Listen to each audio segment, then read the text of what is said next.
Welcome to Pure Signal, where we digest the biggest developments in technology, AI, and beyond, bringing you strategy-focused insights you need to position your business for an uncertain future. Emphasis on the beyond today.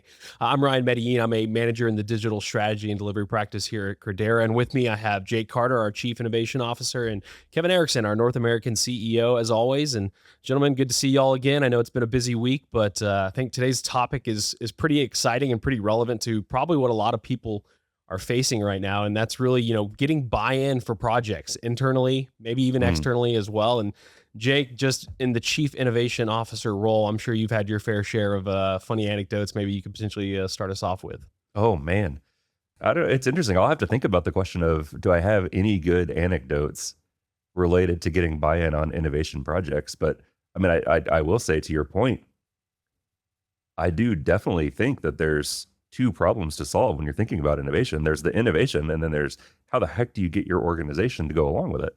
And those are very different things. Because you deal in the world of big ideas and fun ideas. Sometimes. Yeah.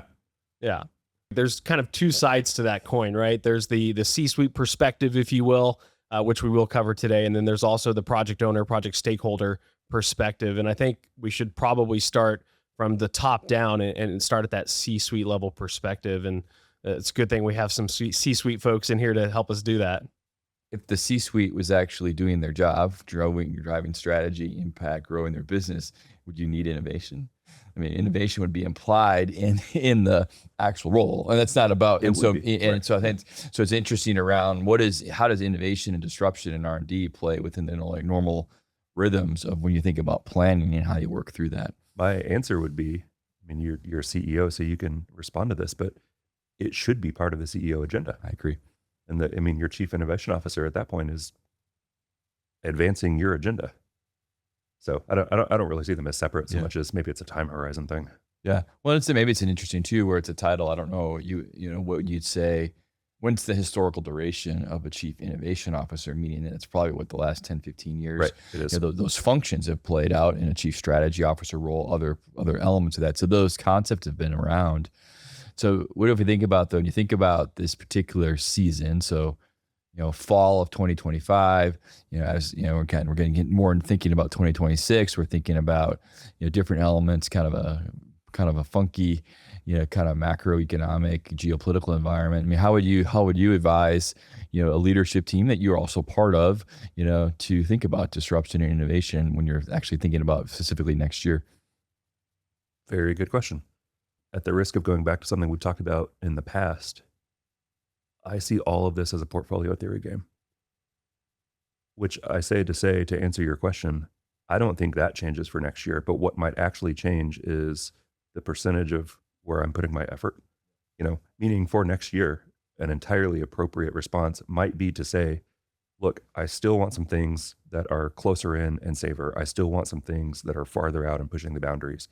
But for this period of time, given the degree of uncertainty, I'm going to skew maybe a little bit closer in. I'm not going to push as far out for this particular time. And what would drive you for this particular time? I don't know if that's meant to be just theoretical or if you actually think about the present tense of what would make you to maybe have a little bit. Because I actually have some thoughts on that too, but I'd love to get yours. Well, no, you say that. I mean, I'll give you my my perspective, but it would be interesting to know what you think. When I say that, really what I'm thinking is I feel like we've got a bit of a perfect storm right now for a lot of the markets that we play in, meaning you have all of the macroeconomic factors that are, at play with tariffs and the political climate and, all of those things. At the same time, you have the ratcheting up pressure on executives of everything from, the drumbeat of I want efficiency, and, prove your value. Oh, and then by the way, you have this AI thing that's simultaneously disrupting it all. And so when I say that for right now, I might actually be thinking closer in, that's what I mean. Because there's this perfect storm, it might not be the time to be pushing for the really big bets. Now, an entirely different approach would be to say, no, now's the time to double down.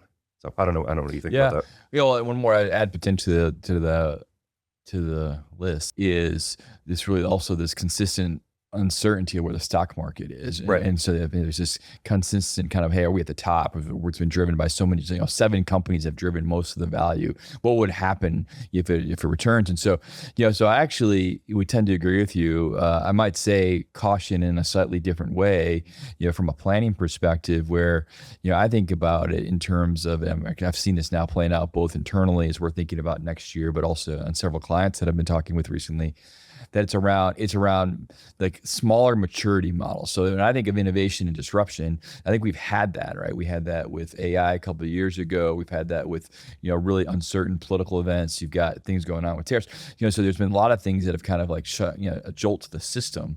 I think right now when it comes to specifically AI, companies are in it. I mean, you're in it to win it at this point. So it's not so much, hey, what are we going to do with it? What you're looking at it. So it's really around how do you take, incremental maturity steps in your model, whether it be, okay, this is how we're going to grow. This is what we're going to look at. Not big, bold steps, not because of, at least from my perspective, being afraid to take bold steps. There's also a moment though, when you have so much change and uncertainty that by taking bigger, bolder steps, depending on where you're at in your own maturity curve, that can actually be even more disruptive.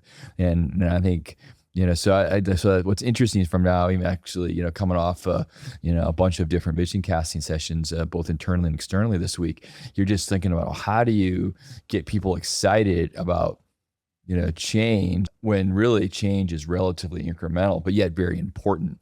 And so, and then obviously if you're a CEO in a public company where you're actually the real face of that, how do you do that in the context when you've got a whole other group of constituents that are out there looking and saying, are you going to be willing to work through that?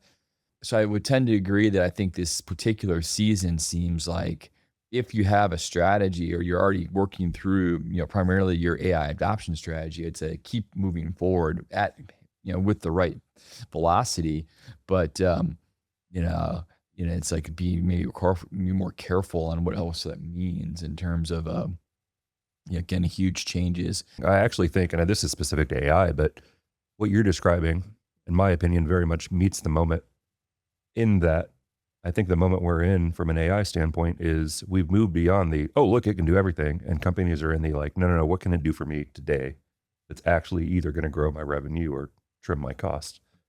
So that makes sense. I think, and Ryan, I'm sorry, because this is not necessarily the topic for today, but you mentioned the change element. I think the challenge, not just for us, for a lot of companies, is it's not how do I convince people to go along with change. It's how do I convince people to go along with change, given that they've been going along with change for, it feels like 3 years. And it's just, the continued change.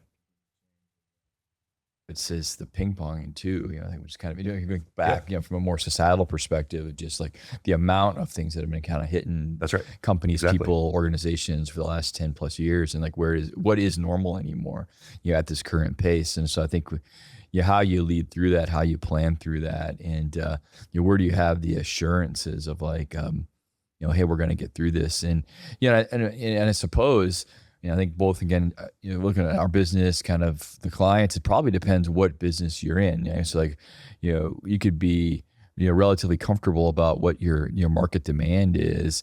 And so that gives you the chance to be able to make changes into growth and work through that and really position yourself for future growth.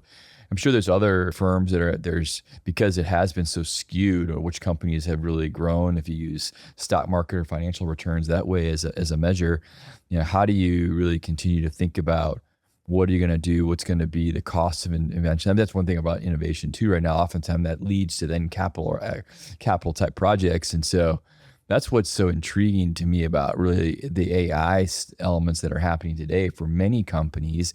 If you're not necessarily going to create your own variants off of different tools, it's a really interesting chance for you to kind of really change how you think about your business and think about your teams and think about productivity and things about that. And those are all what I would put in the category of like relatively incremental things. And so I actually think there's a lot of potentially solace for companies to be like, hey, we can continue to grow our business, improve, take advantage of these technologies while doing it in things that are generally what we already know to do, without thinking about, man, I got to get rid of divisions, or I got to go buy a company, or I got to go, all of a sudden become a tech company overnight. Right. And I don't think we're there yet. We might get there. But I don't think we're there yet. Yeah. So I guess more tactically, if you were to think about bringing that innovation mindset now into, into some of these, I know we've already talked about annual planning a little bit, but maybe kind of, that next step of how do you excite people for what we're doing and where we're going, and, or maybe even get to what would be some things you would look out to avoid in this stage. So. That's a good question. So, I mean, you asked for an anecdote earlier, Ryan, and I couldn't think of anything off the spot, but I'll give you a learning. Open ears for that. This is a really obvious learning. So you might file this under something I shouldn't have or should have known, but I didn't realize it until we started doing a lot of innovation work with our clients, which is it is so much easier to get an executive team to rally behind an idea when they have something tangible they can react to. And in innovation terms, really what I mean is, we've been doing the design sprint thing for a long time now. There is something dramatically different than me going to you and trying to articulate this concept that I have versus, handing you an iPad and showing you, no, like this is what it is. This is what we're going to go do.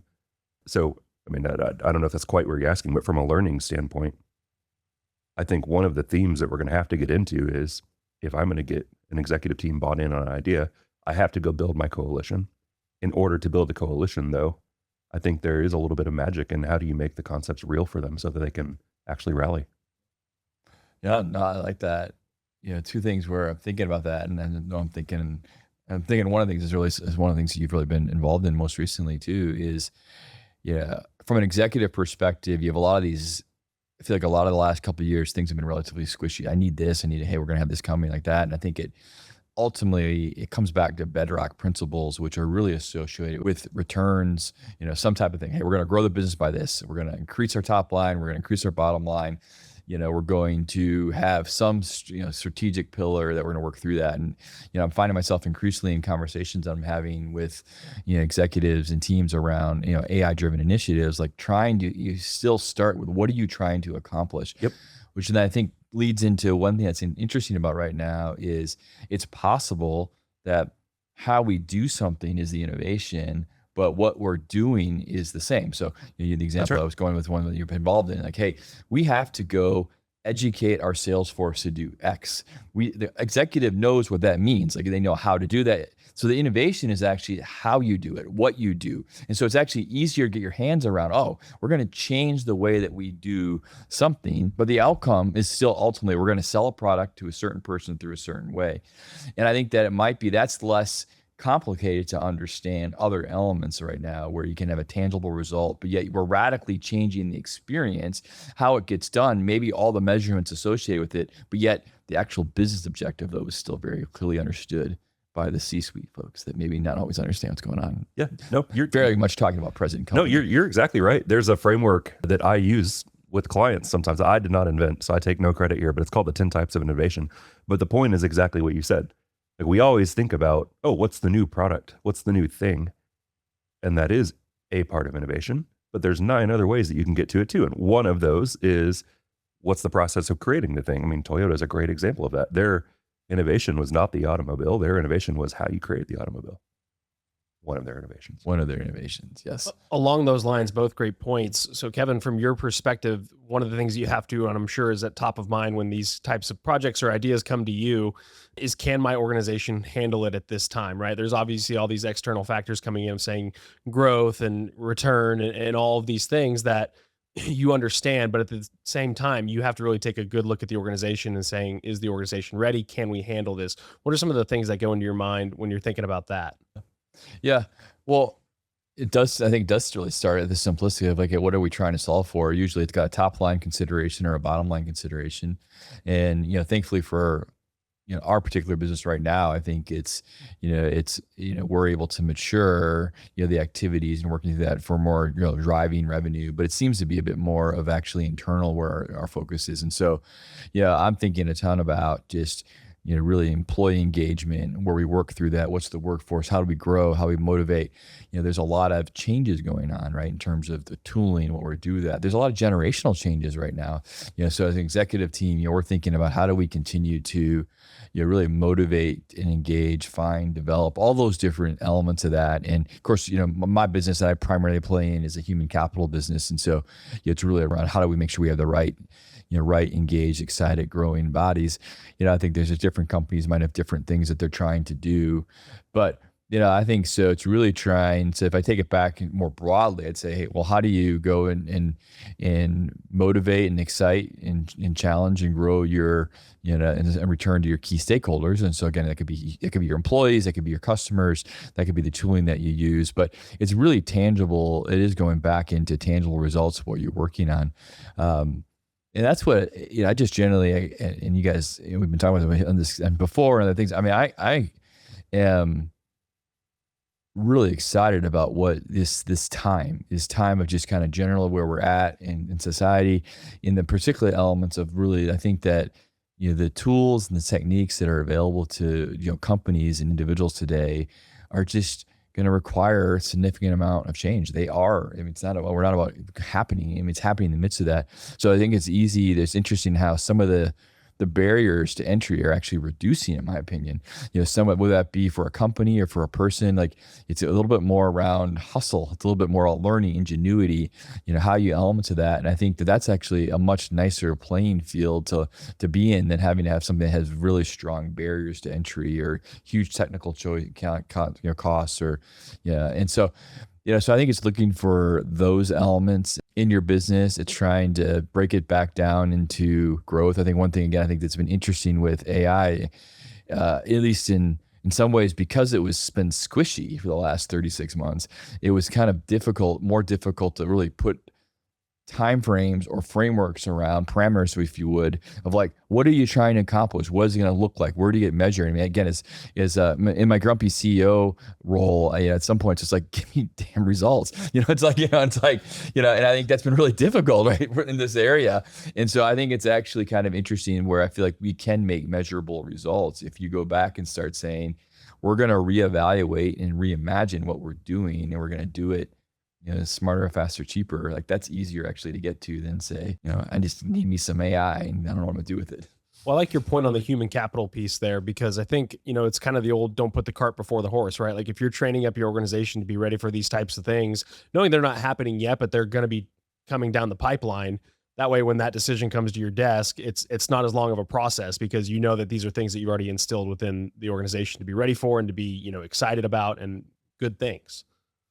Going back to the topic that how do you bring a C-suite along? How do you get them to align behind, an agenda or a project or whatever the right thing is? To me, a lot of that comes back to behavioral psychology, which I know you are super passionate about. So I thought it might actually be interesting to riff a little bit on that, on like how do the core behavioral psychology principles, like liking, like angering, all of those like heuristics, how do they tie into this question? I'll give you 3 that come to mind for me. Yeah. But then I'm curious to know, as CEO, does that hold water with you? So one is the idea of social proof, meaning you're much more inclined to go along with something if you can see that, your peers are going along with it, which I think has interesting implications for building a consensus among an executive team to go get something done. The second is the notion of, I believe there's a psychological principle that we're more inclined to go do something if we've publicly stated that we're going to do it. It's this idea of we want to save face. So once we've committed to something verbally, we'll stick with it, which I think is interesting in the sense of, if I think about, hey, if I want you to back my agenda, if I can get you, before the meeting to commit to like, yes, I will support this, that you're more likely to do it. And then the third is, again, this, psychological trick of you're more inclined to look at something that I'm doing favorably if I ask you for advice about it. So I'm curious, did any of those come into play for you? Do you think that's completely separate? I think it's completely separate. It's interesting around, I feel like you get kind of anchored to where you're at and what's your degree of control.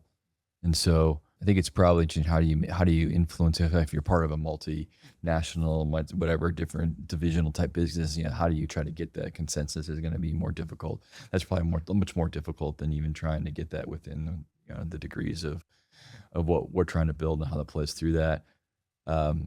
Actually a slightly different spin. Maybe it's because of the tired mind that I'm in this week or at this particular moment, but but it speaks to where I feel like we're at today as a business in this particular society. Like you've got swim lanes or where you're pushing and where you're going, right? Whether it be, again, the macro outside of the four walls, you've got where your company's going, and you've got, I think, like for us, our employees have a vote, and so how you play through that.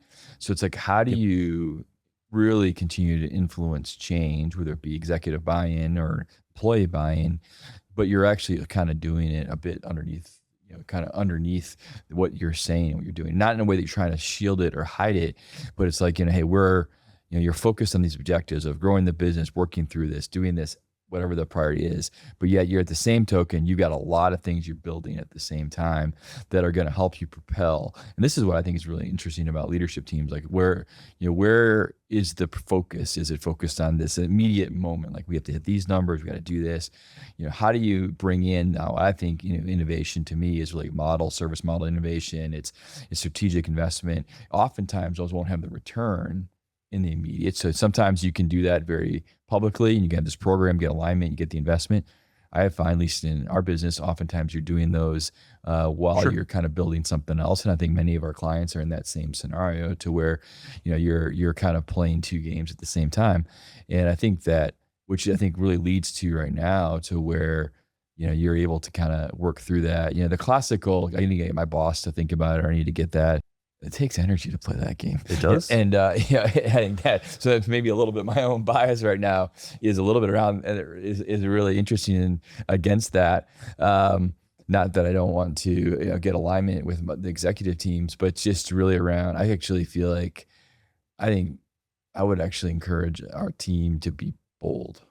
And so, and so sometimes it's like, and what I mean by that is it's not to go against getting alignment or working through that. But I do think there is a moments of time too, to where confidence in what you're doing and just kind of going and doing it is also another way to kind of get, I guess, you think about different heuristics. I mean, potentially that would be a variant of first mover advantage or something like that, like where you're going after something. And I think momentum and energy right now is really important. If you're moving forward like that, continuing to push forward may be even better than actually having it all in a client plan different way, which I think goes back to design sprints. I mean, one thing I'm really fascinated right now is using design sprint methodology to go after just tackling the different problems and how you redo your business. And you're just consistently going through that very systematically through what you do and how you play out with that.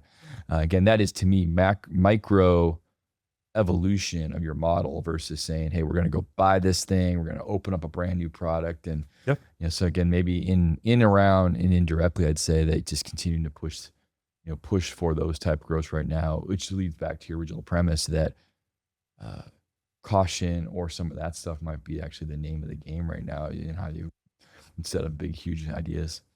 Well, there's two things that are interesting with what you said. One is, I would say, in response to you describing, maybe I don't want to go bold, maybe I want to fly some of this a little bit under the radar. I mean, that in itself to me is that's a tactic to employ on getting the team aligned. Is you're effectively saying, my way of getting you aligned is I'm going to go do this under the radar long enough that when I do bring it forward, it's halfway done.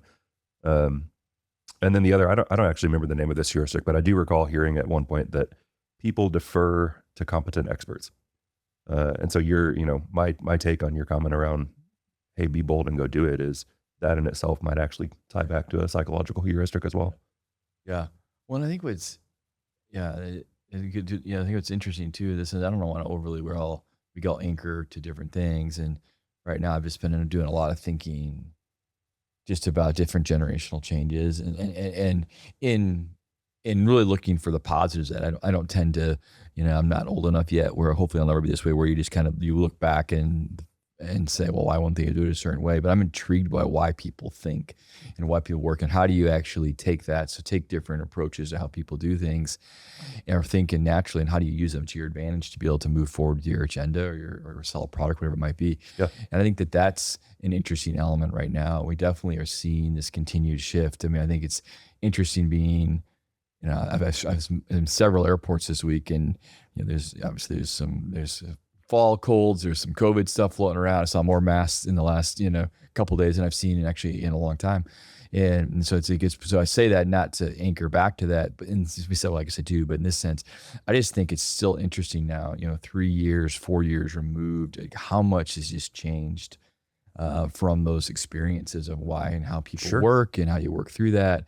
And it's just, and I think companies, as you look at your planning for this next year and thinking about what you do, you still have to continue to really have clarity in what that looks like. I think too, going back from those comments, Kevin, the talk of this continual change within organizations and how do you get the organization to keep up or stay in tune with what's going on? Like from my perspective, going into the workforce, roughly about 4 or 5 years before COVID, AI wasn't a thing. Digital was still really this growing beast that we knew was coming. And everything was it was the 9 to 5. You go to your desk and you had the same kind of set of tasks and goals for every day. And you just pushed through those and you did them and you went home and you do the same thing the next day. And then from my perspective, I'm not gonna speak for my whole generation, but when you go into a job where you don't know what the day is going to look like and you're looking for opportunities to change that are for the good of the company or for the business or just opportunities to innovate, it's great to be brought along with those types of things. So like, there may be this sense of all this change is bad, or people could see it as when are things going to slow down, or when are things going to settle in and be the same. But I think from my opinion, the younger generation doesn't want that, right? They want to be in a place that's continually thinking and readdressing how the business should approach things and ideas and thinkers and along those lines. So, just from my mouth to yours. That's good. I like that. I hope I hope it's more of that actually. It's just interesting how quickly it changes and what the priorities are. But goes back to your competent expert, and maybe a different way I spin on that too. For at least is really a recency bias for me. Is like it's just confident. Confident. I don't know if expert, confident leader. I think is really important right now, and in the sense of how you're having a direction of where you're going. And then it gets, I actually think that the changes are kind of fun to see where market opportunity lies and where you go do that, where markets are coming humming. Again, I just flew back from our Houston team. And so I was meeting with our energy leader earlier this week. And it's just such an interesting element of that particular business of where it sits, and you're trying to kind of forecast where that growth is, and just the change of the compute that's going to require. And so just it's different. I mean, it's not even about the climate change or different geopolitics, all that stuff. I mean, those are all influence it, but it's just the sheer and simple need of additional power is going to continue to make that. And what's interesting around some of the work that we're doing is like how that's already shifting some of the players that are really kind of more interesting to work on. I mean, it just, and I think it's going to be really fascinating, the growth of that particular business over the next few years. But like, if you just take a step back, when I was talking to him about this actually this morning, was I don't worry about that category, like literally like being small or shrinking or declining. I mean, I think a couple of years ago, you may have wondered that. Right. It's just a question. It's going to be so ripe for disruption, but the demand is going to be so there. You see other elements of that. Like you look at elements of life science, pharma, other things like that, that demand is only continuing at church, whether that be the whole age, whether it be everything. But then other things, you're like, well, I don't know what travel is going to look like, or I don't know what, different CPG or different elements of that. Those are going to be more, those potentially could be more disruptive. But, you're in an organization where you're playing in areas where you have expected growth and demand, that gives you a lot of freedom to kind of work and how to go after it. And where does that freedom cut off, would you think? I mean, it being in that area, if you have those freedoms, where's the line, I guess? Yeah. I mean, you're thinking from like an executive team or from like what? Right. So this kind of double-edged sword of want to be innovative, want to be, with the times, I want to stay ahead of the times. Yeah. But, where do I assess risk in that from your perspective of, how much is too much, right? Without, putting too much onto an organization or jumping too far ahead, I guess. Well, I'll give you a general answer. It's going to be too theoretical, so he can give you the real answer. But I mean, I would say it's, as an executive team, you have 3 jobs: grow your revenues, contain your costs, and mitigate your risks. Where I say it's a theoretical answer is, I mean, everything you're doing, I would hope will ladder up to one of those 3 at least. But you're asking, where's the boundary? I mean, to me, the boundary is when I get so wild that I'm veering beyond one of those. That's where the boundary lies. But I know that's really theoretical, so he can give you a real answer. I don't know. A real answer. I mean, every leadership team and company is going to have a slightly different view of that, and I think that's of what you feel. What you feel kind of is normal, or different ways. So I go, what we're building, or what I'm building, particularly I'll make it personal. If I look at the company and clients that I assess, I think that I would take your 3 framework, and I would say that the risk for most management teams is that you are not thinking the future far enough. You are sucked consistently into the present, and some of that's the nature of how public companies work. Some of that's just the nature of how crisis management works. But to me, one of the elements of a management team, and really the capabilities of really how they delegate down, is how much of the operational elements of the business are really happening through kind of standardized processes and systems and all that. So then the time and the executive team can really be spent future. And future isn't just, hey, we're in the fourth quarter, so we should be thinking about next year, but having different elements of your team. And so when I think about what I want to build is have people on that team that, whether it be by role or personality or gifting, that they're thinking through different elements of that time frame. And even innovation, I think a lot of that recently has been relatively short-term and temporal. So, I mean, I think, how do you get yourself a little further out there? How do you not get so far? The converse, or the other risk, is that you've got a C-suite team that is so far in the future that they can't really see the present, and they can't. And then actually, obviously, potentially their customers and employees can't even relate to them. So that's how you play in that tension. If I look specifically in the role that I'm playing, we've come from, I think, a bit of a challenge the last couple of years, and so we're in a moment where I think the actual day-to-day tactical stuff, that will consistently be realities, but we're not, we're able to actually start to think a little further in the future. We're able to think a little bit more about growth. The decisions that we're wrestling with are a bit more around how do we build from a foundation to this versus how do you build the foundation. And every organization is going to be slightly different with that. I find it to be very actually exciting to be in a spot to where, the questions that at least I'm finding that I'm asking our leadership team, and really even going back to the original premise, how do you build consensus? And we are building consensus about stuff that's going to take us from here and have bigger jumps versus just, man, are we ongoing concern, for lack of a better term. Right. No, I think you're totally right. I mean, I would say not only does it vary organization to organization, it also varies within an organization over time. I mean, I think you're alluding to this. Like, you have seasons where, yes, you need the here and now, you need the look ahead, but you're going to bias towards the here and now for any number of reasons. And you have seasons where it's the opposite. Yeah. So I actually really like that. I also completely agree with you that, generally speaking, the way you do both of those is within the team. If you balance the perspectives of your team members. Yeah. And I think you talked about one thing I think that's been really kind of cool, and is really then how do you, as a leader, you think, well, what's our jobs? You talked about the 3 things. I'd add in there in terms of how do you provide hope, how do you provide vision, how do you develop, and how do you really focus in making sure you have the right leaders in the right roles that they have. And then what's really cool is that if you're in a spot where you feel like you have the majority of the right leaders in the right place, well, then how do you grow and develop them? And again, human capital business, we spend most of our time and energy developing our team. Like, it's a different element of that, of how do you grow fewer people in more deeper ways, or how do you, help them be more successful? How do you, refine that? And so again, these are classical personal development and management elements. But what's really interesting is, like, I think that one thing that's nice about an end of a year or the start of the next year, when you're thinking of your outs, you start to think about who do you need and what skills do you need? How is your current team in that? How do you position that? We're looking at some different things. Like, I feel really good about the leadership team, but how do you nudge them into slightly different roles, or how do you work through that? How do you get different criteria? How do you change the KPIs that you're measuring?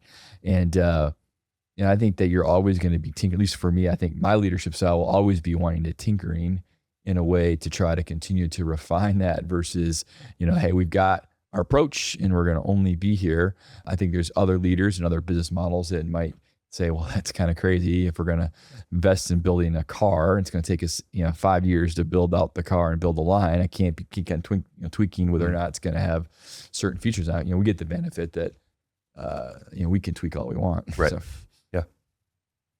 So I don't know where the heck, Ryan, this conversation is right? going. No, it's going right where I want it to, because I think I'm glad someone knows where he wants it to go. I'm driving this car. I'll get you there safely. But it does tie into where I really wanted to go next for just a little bit of time, because we've really started to get into y'all's mind from a C-suite perspective of what you're thinking about, what you're approaching the new year with, and thinking forward and all that. And so where I want to lead us is to, okay, so I'm a stakeholder, I'm a project manager, and I have something that I need to get approved.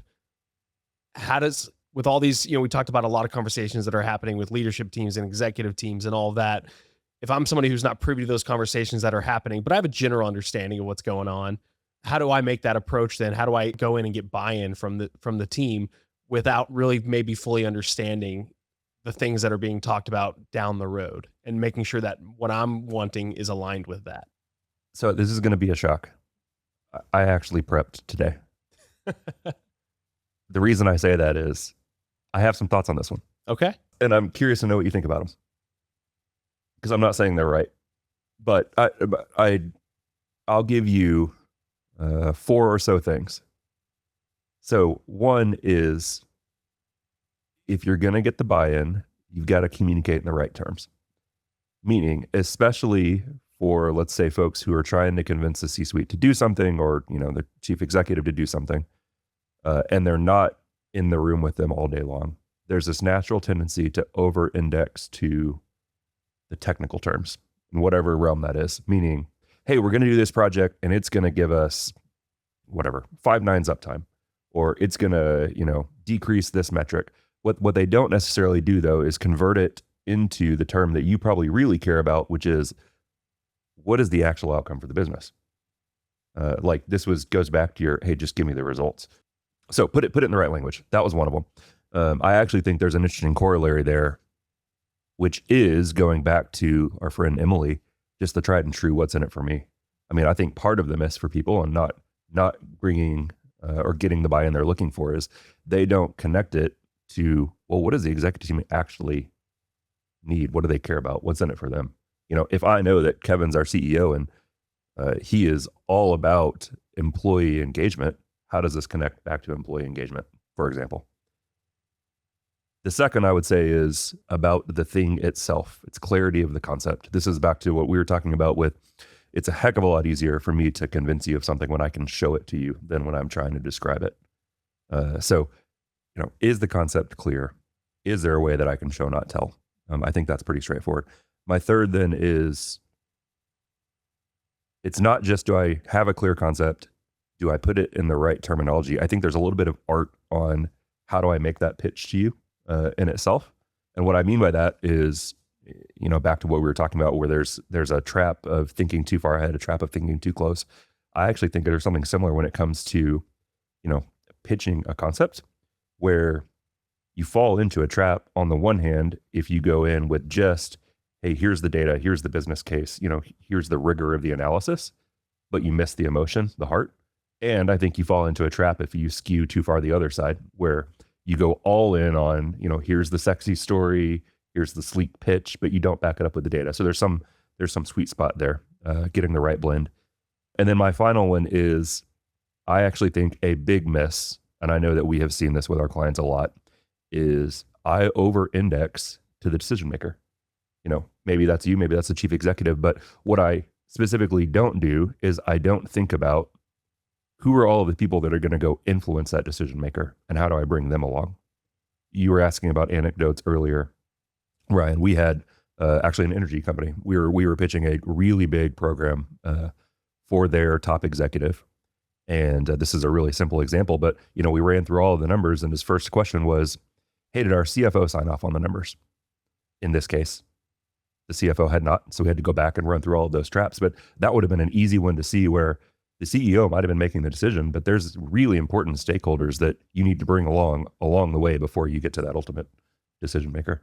So I don't know if any of those resonate, or if any of those you're like, nope, doesn't hold water. No, well, I have a slightly, I've been actually thinking a lot about this, slightly in between the middle of like, so 2 different frames of just recent, 3 different books on my bookshelf that I've read. And unfortunately, I can't remember the name of the first one, but it was really around why big projects fail. I think it's something like that. And one of the key themes of why big projects fail is because of all those different things you talked about, Jake. Like, to get a big project approved, you typically have to be so optimistic on either the benefit, the cost, the time frame, right? So if you actually were truly risk adjusted or hedge, it would never get approved, or it wouldn't have the right appeal, right? So you're already in a scenario to where you're almost like have to hit the home run with the start of baseball playoffs to be able to actually even have success. So you've got that kind of whole frame, and there's a huge body of evidence that suggests why huge projects fail, public sector projects or huge IT, or just because in order to even get into the discussion with the decision makers, you almost have to have a rosy best case scenario. And we see that in M&A too, right? All the times, why is a road littered with crappy M&A results is because you had to be so promising to be able to have it. Second book, I told you, I joked about this, we talked about behavioral economics and psychology, and, I just recently really read from cover to cover Thinking Fast and Slow. And so really in this plane and stuff, again, these theories, read 1,000 different elements in that, different elements. It's kind of interesting. It was just fun to be able to have take a month to be able to kind of digest some of that.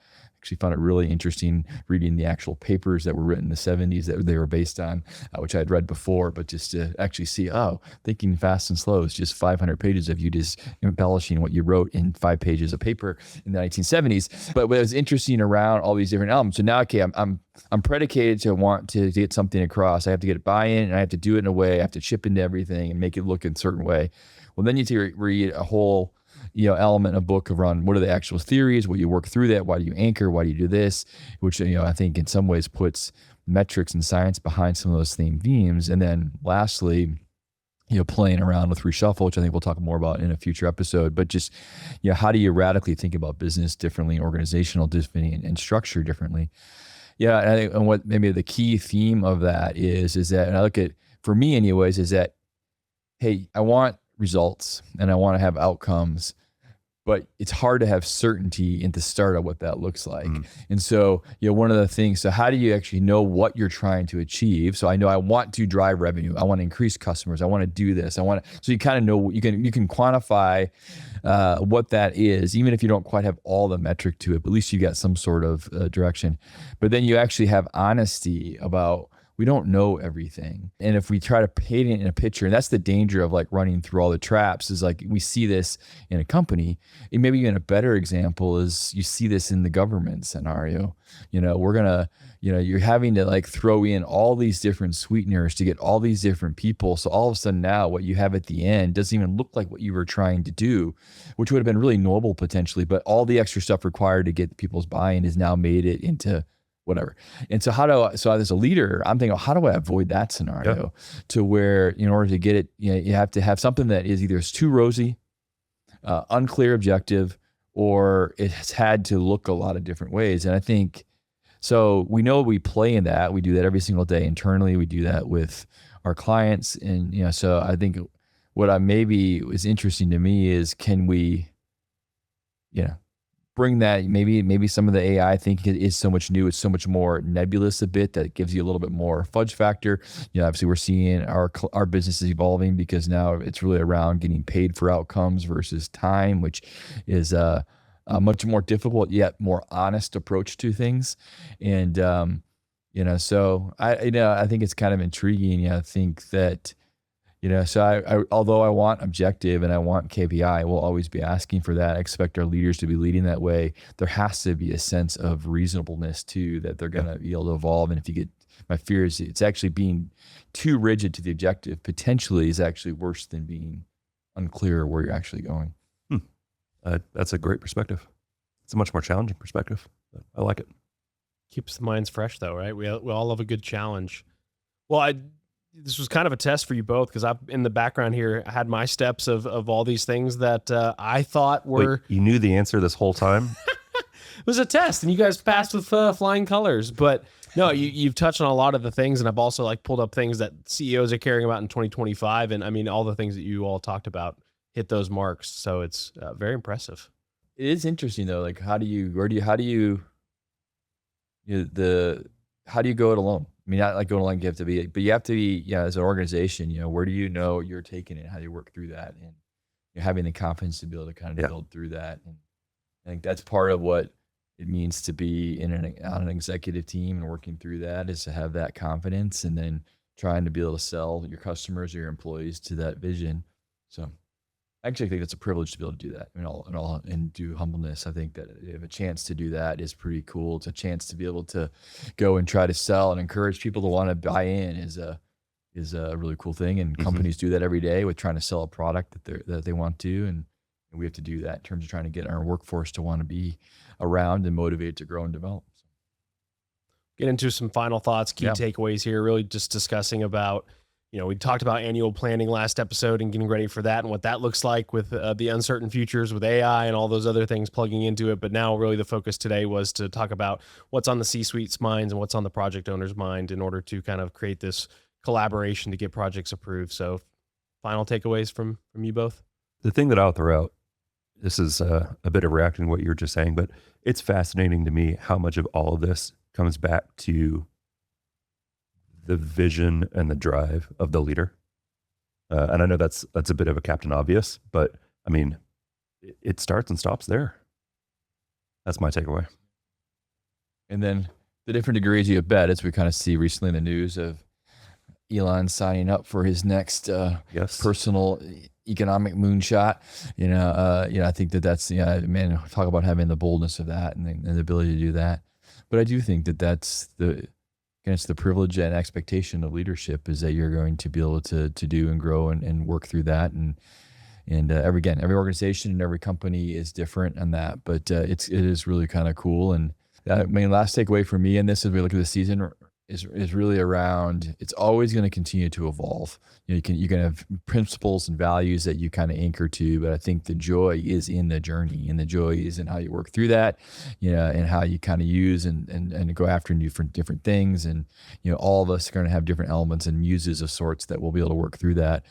But we talked about how you gain consensus a bit.